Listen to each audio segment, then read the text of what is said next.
Баршаңызға сәлем, менің алтын оқырмандарым. Бүгін мен сіздерге осындай шырша тәрізді оформлениямен құрамына сиыр еті қосып дайындалатын өте жылдам және оңай салаттың рецептісімен бөлісетін боламын. Жаңа жылдық дастарханыңызға міндетті түрде жасап көріңіздер. Ең алдымен піскен сиырдың етін ұсақтап төртбұрыштап турап ыдысымызға салып аламын. Барлық қажетті ингредиенттердің мөлшерін видеоның астындағы описание бөліміне жазып қалдырамын. Сол жерге кіріп қарап көрсеңіздер болады. Және де ол жерде басқа да салаттардың, түрлі торттардың рецептісін қалдырамын.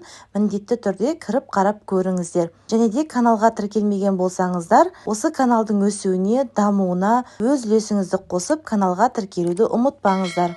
Енді майонезімізді жағамыз. Менде майонез, домашний майонез. Осы YouTube каналымда видео рецептісі бар. Видеоның астында сілтемесін қалдырамын, кіріп қарап көріңіздер. Майонезді қасықпен жағу қиындау болғаннан кейін осылай кондитерский мешокқа салып алдым. Егер де сіздерде дүкеннің майонезі болса, бір жақ шетін кішкене кесіп пайдалансаңыздар болады. Енді келесі бізде піскен картоп. Алдын ала осылай үкіштен өткізіп алдым. Үкіштің ең үлкен көзінен өткізіп, барлық картоптарымызды осылай жайып, және де үстінен қатты престеп шығамыз. Дәміне қарай тұзымызды қосып, үстінен тағы бір слой майонезімізді жүргіземіз. Әрбір слойдың ортасына майонез жағуды ұмытпаңыздар. Және де бұл салатты дөңгелек формада немесе төртбұрышты формада, әртүрлі формада дайындай берсеңіздер болады.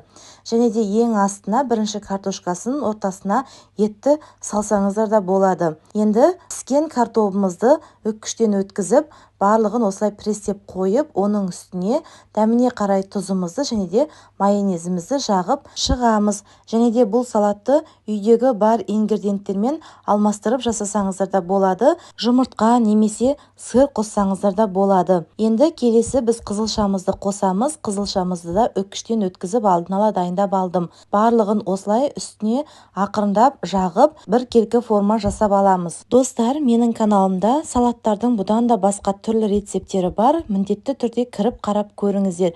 Және де тіркелмеген болсаңыздар, тіркеліп, комментарий қалдыра кетуді ұмытпаңыздар. Дәміне қарай тұзымызды және де майонезімізді әрбір слойдың ортасына жағуды ұмытпаңыздар. Енді осы майонезіміздің үстіне алмамызды үкіштен өткізіп қосамыз. Алманың орнына груша қоссаңыздар да болады.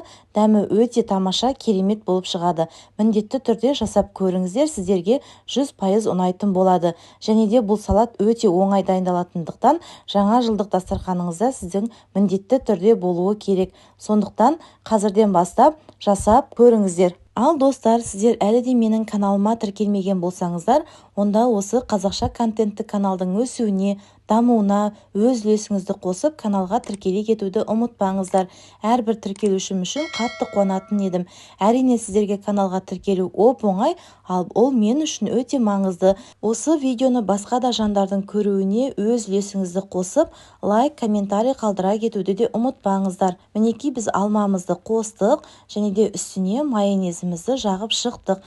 Енді әсемдеу үшін мен осылай кивиді пайдаланып жатырмын. Дөңгелектеп турап, ортасынан бір бөліп оформление жасайтын боламыз. Оформленияны укроппен жасасаңыздар да болады, бірақ та кивимен өте дәмді болып шығады. Міндетті түрде жасап көріңіздер, сіздерге 100% ұнайтын болады. Өте дәмді, тойымды салаттардың қатарына жатады, және де қонақтарыңызды таңғалдырып, осындай шыршаның формасында жасап көріңіздер. Енді шыршаның ойыншықтарын мен осындай мейізбен және де қызылшамен оформление жасап шықтым. Сәбізбен немесе басқа да көкөністермен оформление жасасаңыздар да болады.